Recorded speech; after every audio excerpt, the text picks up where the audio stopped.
Hi, this is Tim Donovan. I'm the head tech specialist for Midnight Paranormal. I have here Cassandra. She's a psychic medium. Billy Scrivens, he's the founder. And we're at a residence house in Coyotes, and we're about to do an investigation. Hey. How are you, sir? We're with Midnight Haunting Paranormal Investigations. We're here to do a paranormal investigation on your house. Sure, fine. My name is Mr. Hebert. I'm from Cohoes, New York. A little bit about the history of this house. Dates back to the 1800s when the Civil War was and there was slavery for blacks and stuff like that. There's 4 apartments here. 2 of them connected up and down here, and then backyard up and down. All 4 of the houses have lots of histories. We actually compare stories time to time of different things that have happened to each one of us here. That's basically all I know about the house going back to the 1800s. This was actually the captain's and where the different men slept that were fighting in the war. The 2 houses in the back of me were the slaves, where they kept the black slaves and stuff, and they would come over and serve and do the bedding and all that stuff. Now in this room alone, there's been a lot of activity. Things moving by themselves. 2 weeks ago, my girlfriend was talking on the bed where you're filming right now, and somebody actually sat down, scared so much she was actually crying. To this day she won't even stay in this house without me here. At night you can hear rattling of bags up there and stuff. When I get up to look, they stop. Just a lot of things like that. You always feel like somebody's watching you. This is where, this is actually our bedroom, and we have the kids' room out there. And when we're sitting here playing the computer at night, you can actually hear kids playing and running out in our kitchen. And when we go out to check on the kids, because we're yelling and screaming at them, thinking it's them, when we go out there, both of our kids are sleeping.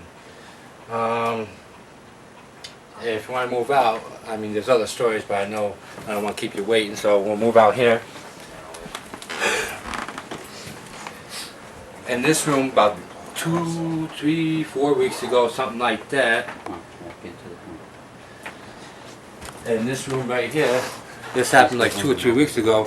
I actually put my son to bed and I went out to do my dishes, which you can see is kitty corner right here. If you just turn right there, that's how close I am. I'm doing the dishes.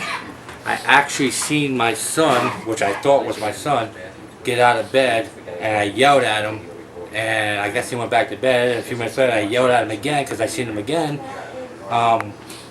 When I didn't hear him say, "Okay, Daddy," or something like that, because he always does. Came in, checked his bed, he was sound asleep. I lifted his arm, it dropped. Even if he was fake sleeping, he would have laughed or something like he always does. He didn't move, he was out cold. Twice I thought I see him in the doorway, and it wasn't even him.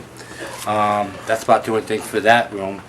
As far as things happening in this room, not much activity. This is just basically going in and out. As far as here, in the morning, in this room here, this is like a playroom. This is my son's room. At the other time it was my son's room, now it's my daughter's room. This is my son's room. In here in the morning when the kids wake up, we'll be out there and they'll be carrying on conversations with people that ain't there. When we ask them who they're talking to, they say my girlfriend's father, she just passed away before the first baby came along, which was, the oldest one was 4 and her name's Destiny. She'll actually sit here and carry on a conversation with nobody here, and she swears she's talking to Grandpa. She never even met the guy. She knows his name, knows what he looks like, and they have conversations all the time. We actually thought there was something wrong with her.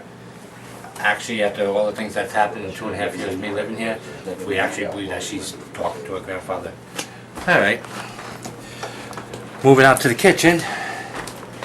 Here, the night I was telling you about the angel that fell. I watched a lot of ghost hunts and stuff like that. I grabbed my digital camera and I probably took a couple hundred pictures that night.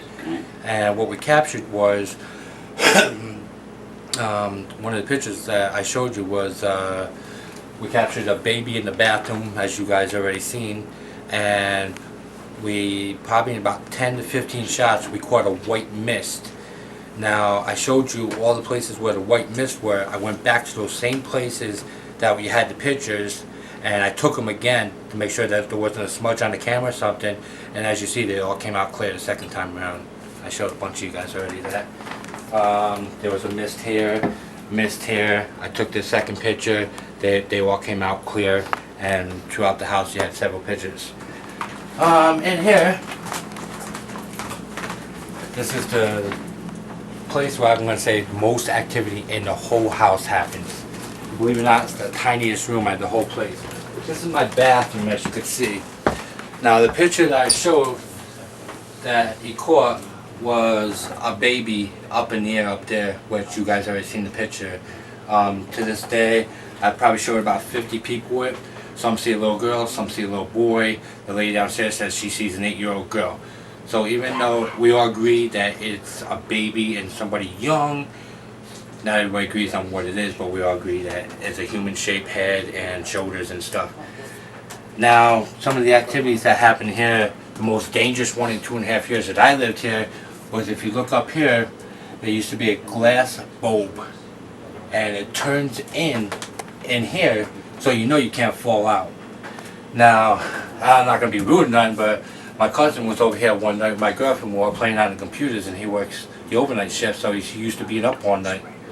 And what happened was, I had to come out, and so of course I came over to my toilet here, and I sat here, and well, the funny thing that happened was, I was sitting like this, and it's only natural that you look here, because this is the further distance, than look here, and it's just shorter.